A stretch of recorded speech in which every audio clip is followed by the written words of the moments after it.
নমস্কার। চালের গুড় পিঠে বানাচ্ছি। এই যে চাল গুঁড়ো দেখছেন, এটার মধ্যে আমি এই 1.5 চামচের মতো ময়দা মিশিয়েছি। এই যে এই চামচটার 1.5 চামচের মতো ময়দা মিশিয়েছি চালের সাথে। আতপ চাল, তার মধ্যে খেজুর গুড়, যেটা ঝোলা খেজুর গুড়টা আর কি, নলেন গুড় যেটা বলে, সেটা মিশিয়েছি। আর স্লাইড নুন, মিষ্টিতে তো সবসময় একটু স্লাইড নুন দিতেই হবে, নাহলে সেটার ব্যালেন্স হবে না। আর এখানে এই যে আমার তেল, আমার এই কড়াইটা খুব ভালো, কড়াইটাতে খুব সুন্দর মানে চিপকায় না, খুব সুন্দর উল্টে যায়। এটার মধ্যে মৌরি ভাসছে। তো আমি এখন গুড় পিঠে বানাবো। একটা ভাজা হয়েছে, আর একটা দিয়েছি, কেমন ফুলে ফুলে উঠছে দেখুন। কোনো খাবার সোডা দেওয়া নেই, কিচ্ছু দেওয়া নেই, কিন্তু ফুলে ফুলে উঠছে একেবারে।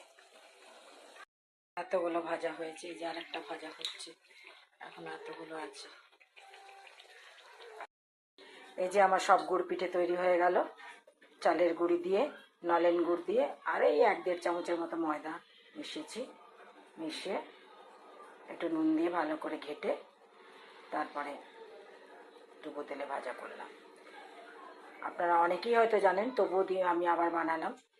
আপনারা বানিয়ে খাবেন, আমাকে কমেন্টস করবেন, লাইক শেয়ার করবেন। আসি তাহলে, নমস্কার।